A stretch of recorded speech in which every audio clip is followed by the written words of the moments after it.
하나님의 구원 계획은 열방을 향해 있습니다. 이스라엘에게만 국한된 것이 아니죠.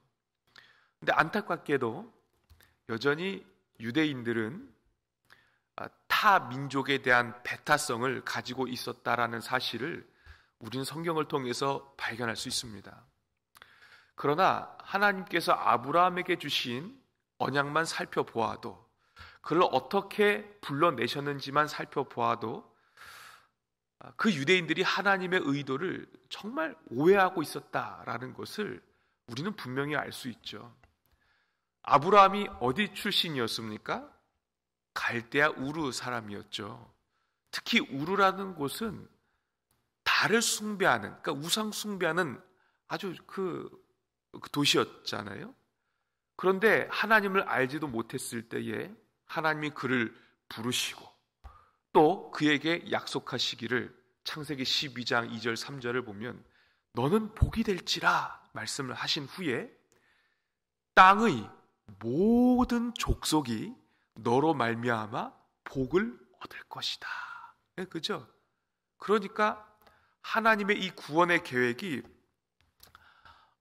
이 이스라엘에게만 국한된 것이 아니라 죄로 말미암아 하나님의 형상을 상실해버린 모든 인류를 향하여 펼쳐져 있다라는 것을 우리는 성경을 통해서 생각을 해볼 수 있는 것입니다.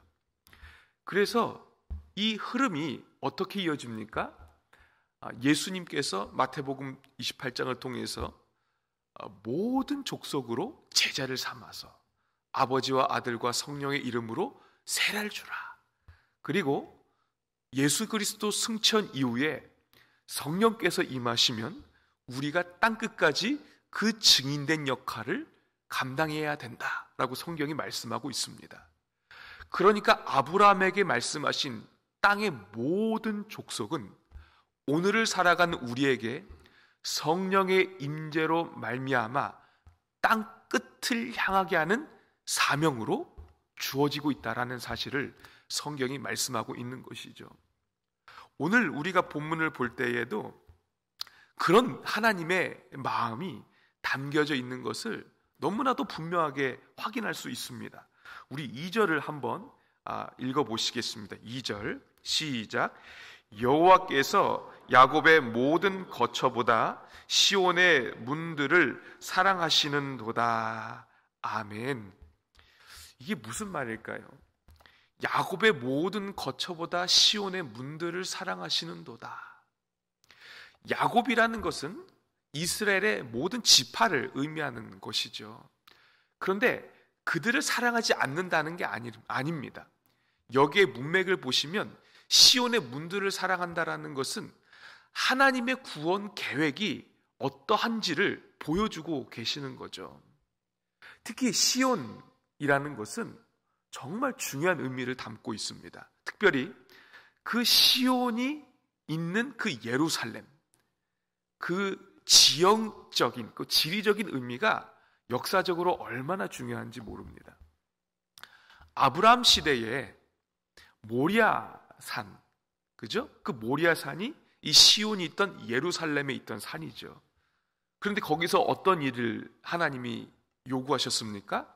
아들 이삭을 나에게 번제로 드리라. 그죠? 그런데 하나님께서 그 번제로 드리는 일을 통해서 아브라함의 뭘 시험하셨습니까? 믿음을 시험하셨어요. 믿음을. 그리고 하나님께서 그 모리아산에서 번제를 드리는 그의 믿음의 순종을 통해서 보여주시는 게 있습니다. 아들을 아낌없이 내어주시는 하나님 아버지의 모습과 죽기까지 그 아버지의 뜻에 순종하여 자신의 몸을 내어주신 예수 그리스도를 예표하는 것이죠. 그러니까 아브라함에게 약속하신 것이요, 너로 말미암아 땅의 모든 족속이 복을 받을 것이다. 그것이 궁극적으로 어떠한 방식으로 이루어지는지를 예표를 하는 것 아니겠습니까? 예수 그리스도예요. 예수 그리스도를 통해서 그 복을 모든 땅끝까지 펼치시는 것을 이루시겠다. 이것을 얘기하시는 거죠. 다윗 시대는 어땠습니까? 그 말년에 인구 조사를 했죠.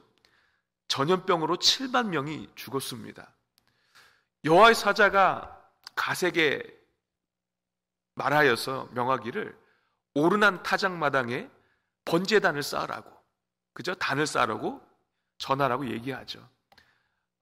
다윗이 그 말에 순종해서 번제를 드리는데 하나님께서 불로 응답을 하셨습니다. 그래서 다윗이 그것을 보고 뭐라고 하느냐? 이것이 하나님의 성전이고 이스라엘을 위한 번제단이다, 이렇게 표현을 하죠. 왜요? 그곳에 하나님의 죄사함의 그 구원의 역사가 일어났던 곳이기 때문에 그렇습니다. 그죠? 하나님의 임재가 머무는 곳이기 때문에. 그리고 솔로몬 때에 그 오르난 타작마당에 성전을 짓게 된 것이죠. 그때부터 성전이 지어진 그 곳, 오르난 타작마당, 그곳이 곧 이제는 시온으로 얘기가 그 표현이 되기도 하고, 이제 이 시온은 또한 그 예루살렘 전체 혹은 이스라엘 전체를 뜻하는 명칭이 되기도 하는 것입니다. 그러니까 중요한 것은 무엇이냐? 그 시온이 곧 성전이요, 그죠? 성전은 곧 무엇을 말씀하고 있는 것입니까? 하나님의 임재와 더불어 그 백성을 구원하시고자 하시는 하나님의 구원 계획이 같이 머물러 있는 장소라는 사실을 우리는 역사적인 그리고 지리적인 배경을 통해서 생각을 해볼 수 있는 것입니다. 오늘 2절도 보세요. 시온의 문들을 사랑하시는도다. 이 성전의 문들, 이 문이라는 표현은 열림이라는 뜻이 있습니다. 그러니까 성전의 문들이 열려 있다라는 것이에요. 그러면 이것이 어떤 의미를 갖는가? 이 문맥에서 우리가 결론을 낼 수 있다면 이것입니다. 이방인을 향한 하나님의 구원 계획이 열려 있다, 이것을 의미하고 있는 것입니다. 어디에서요? 시온에서요. 그러면 이것이 어떻게 구체적으로 펼쳐지는가? 우리 4절 한번 읽어보겠습니다. 시작. 나는 라합과 바벨론이 나를 아는 자 중에 있다 말하리라. 보라, 블레셋과 두로와 구스여, 이것들도 거기서 났다 하리로다. 아멘. 하나님의 구원 계획이 열려있는 나라들의 이름이 기록이 되어 있습니다. 자, 라합, 바벨론, 블레셋, 두로, 구스. 우리가 딱 보기에는 이방 나라구나, 그렇게 우리가 성경을 통해서 익히 알듯이, 맞아, 하나님의 구원은 이방을 다 포함하고 있어, 그렇게 이해할 수 있죠. 그런데 조금 면밀히 한번 들여다보겠습니다. 이 이방 나라들은 어떤 나라들입니까? 여기서 등장하는 라합은 우리가 알던 기생 라합을 얘기하는 게 아닙니다. 애굽을 얘기하는 별칭인 것입니다. 이게 애굽 신화에 나오는 바다 괴물을 뜻하기도 하지만 하나님을 대적하고 반역하고 하나님 멸시했던 그 애굽을 말하는 것입니다. 바벨론은 어떻습니까? 이사야서 14장 12절에서 14절을 보면 얼마나 그들이 하나님 앞에서 높아져 있었는지를 기록을 하고 있습니다. 게다가 하나님의 백성을 무참하게 짓밟아버린, 그죠? 그러한 나라들이었습니다. 블레셋은 이스라엘에게 오랜 숙적과 같은, 그죠? 얼마나 많은 전쟁들이 있었습니까? 그런 나라죠. 두로는요, 다 아시는 바와 같이 무역 거점 도시였습니다. 얼마나 많은 부를 축적하고 있었는지, 포로 귀환 후에 느헤미야 시대에 안식일에도 이 두로 무역상들이 예루살렘에 와서 물건을 팔 정도였습니다. 그런데 이 두로가 속해 있던 이 페니키아 이 연합체에 시돈이라는 나라가 속해 있지 않았습니까? 근데 시돈은 어떤 도시입니까? 어떤 나라입니까? 이세벨의 출생 도시잖아요. 그죠? 엣발 왕의 그 도시, 나라. 그 이세벨이 이제는 북이스라엘 아합과 정략 결혼을 했는데 그것이 이 북이스라엘에게 얼마나 재앙이 됐냐 이겁니다. 구스라는 나라는 이스라엘에게 있어서 가장 먼 나라라는 이 의미를 담고 있습니다. 그러니까 하나님의 구원 계획이 이방을 향하여서 열려 있다. 맞습니다. 그죠?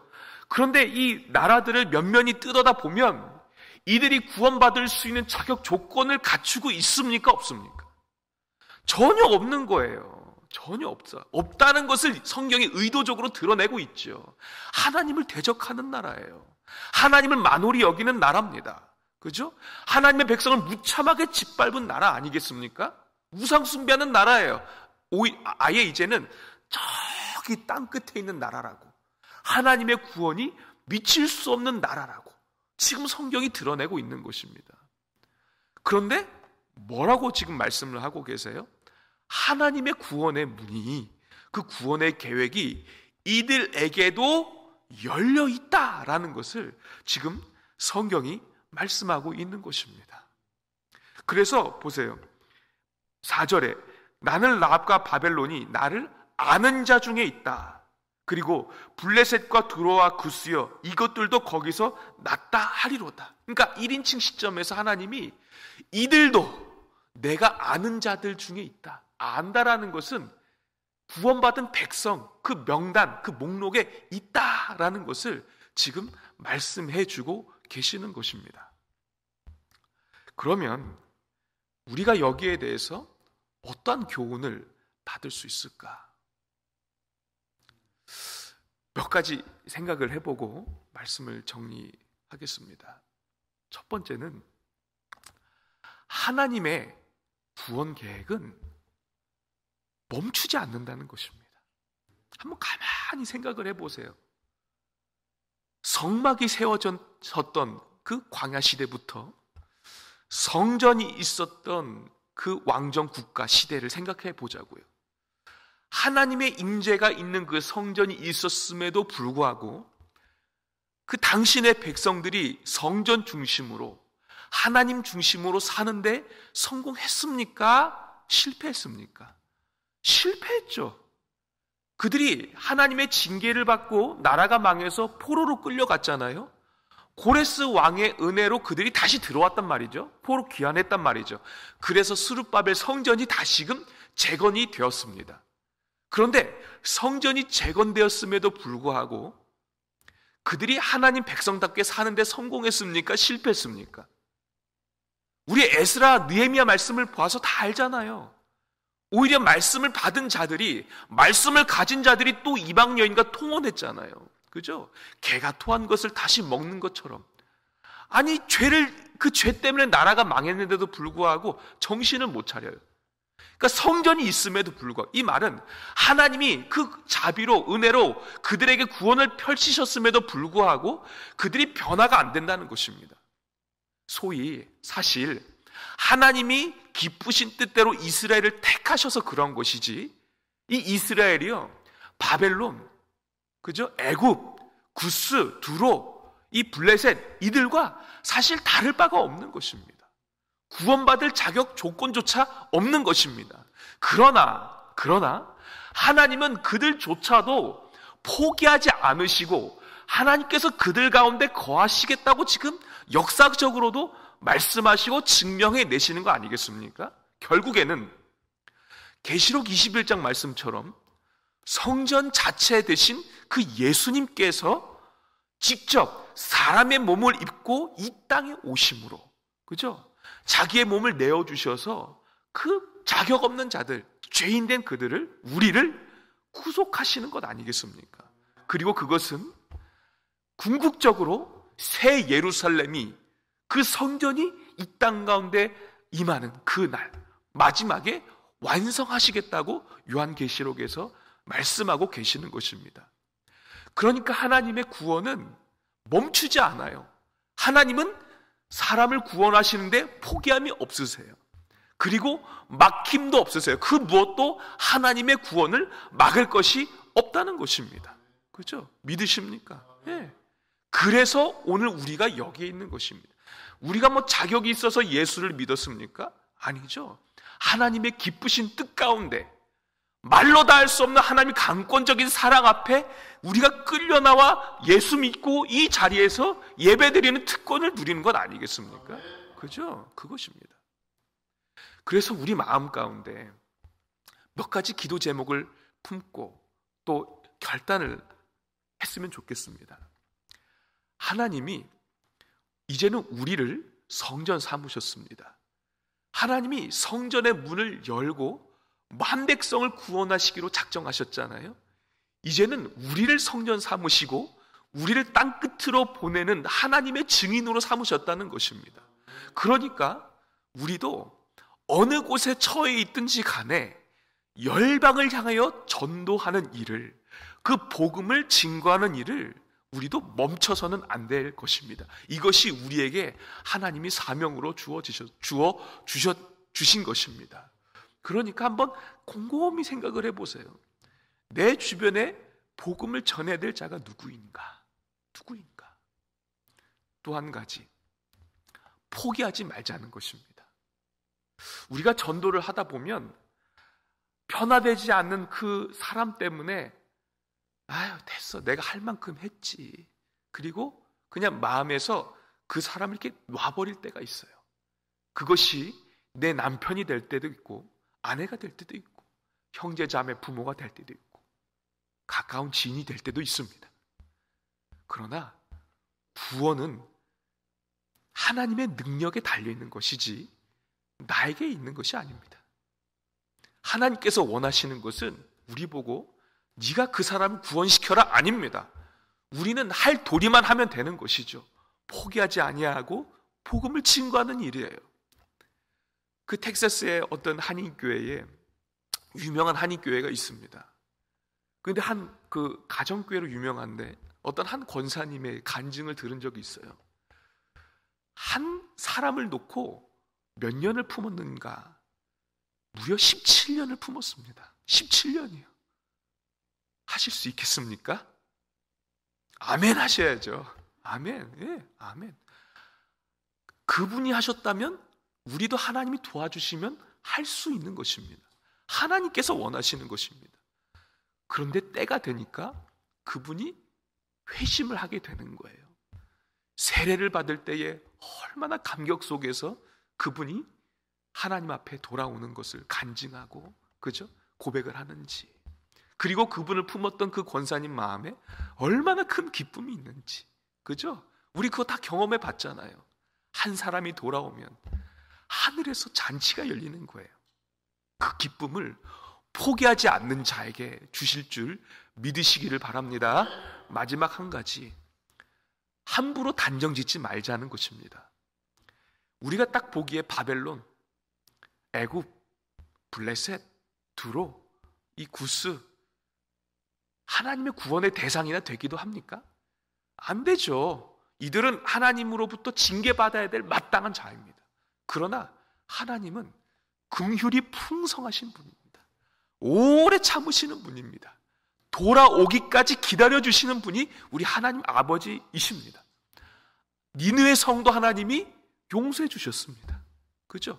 심지어 우리가 잘 알지 못할 때가 많은데 죄인 중에 괴수인 나조차도 하나님이 용납해 주셨습니다. 그러니까 우리가 함부로 눈으로 보기에 저 사람은 틀렸어, 글러먹었어, 저 사람이 구원을 받을 수 있기나 할까? 저렇게 악한데 누가 저 사람을 변화시킬 수가 있을까? 그렇게 하지 말자고 성경이 우리에게 요청하고 있는 것입니다. 하나님이 변화시키시면 변하지 못할 인생 없는 줄 믿으시기를 바랍니다. 네, 말씀을 결론 짓겠습니다. 하나님은 하나님의 구원 사역을 멈추신 적이 없습니다. 그리고 그 구원 사역을 막은 자들도 없습니다. 하나님은 마음먹으신 그 구원 사역을 반드시 이루실 우리 전능하신 하나님이신 줄 믿으시기를 바랍니다. 우리를 성전 삼으신 하나님이 사명을 주신 거예요. 땅끝까지 복음을 전하라. 그런데 너희들도 포기하지 말고, 그리고 함부로 구원받을 수 있는가 그렇지 않은가 단정 짓지 말고 그냥 우리가 할 일, 전도, 복음 전하는 것, 씨 뿌리는 일을 끊임없이 하면, 품으면 그 열매를 하나님은 언젠가 거두시겠다. 이 말씀을 통해서 우리에게 말씀하고 계시는 것입니다. 오늘도 우리에게 주신 사명을 품고 정말 그 무르익은 그 밭에 좀 풍성한 곡식과 열매를 거두게 하시는 그 하나님의 기쁨을 우리에게도 넘치도록 부어주시는 은혜를 경험하는 한날 되시기를 주의 이름으로 축원합니다. 기도하겠습니다. 하나님 아버지, 하나님이 친히 그 시온을 세우시고 하나님이 열방을 구원하시겠다고 말씀하셨습니다. 우리가 그 은혜의 혜택을 받은 자로서 구원의 감격을 잃지 아니하도록 성령께서 우리들의 마음을 늘 새롭게 하여 주시기를 원합니다. 우리를 성전 삼아 주신 그 하나님, 정말 우리에게 주신 그 사명을 땅끝까지 감당할 수 있는 의지를 주시고 마음을 주셔서, 그리고 그것을 감당할 수 있는 재료들을 부어주셔서 하나님의 사명들을 잘 이루어갈 수 있는 하나님의 동역자들 될 수 있도록 오늘도 우리에게 힘주시기를 간절히 소망합니다. 누군가를 사랑하며 품을 수 있는 마음을 주시고 하나님 함부로 포기하지 않도록 도와주시고 그 사람의 됨됨이 때문에 단정지으며 걸러내지 않게 하여 주시고 아버지의 마음을 가지고 포기하지 아니하고 끝까지 그 씨 뿌리는, 전도하는, 복음을 전하는 사명 감당할 수 있도록 우리 모든 복음 장로교의 성도들을 사용하여 주시옵소서. 열매를 거두게 하시는 하나님의 기쁨으로 우리 마음에 충만케 하여 주시고 하나님의 기쁨이 떠나지 아니하도록 성령께서 우리를 주장하여 주시옵소서. 오늘도 하나님 앞에 여러 가지 기도 제목을 가지고 나온 성도들의 기도 제목을 하나님이 들으시고 흡양하여 주시고 아버지의 음성과 그 마음을 들려주시고 아버지의 뜻을 이루어 주시옵소서. 감사드리며 살아계신 예수님 이름으로 간절히 기도하옵나이다. 아멘.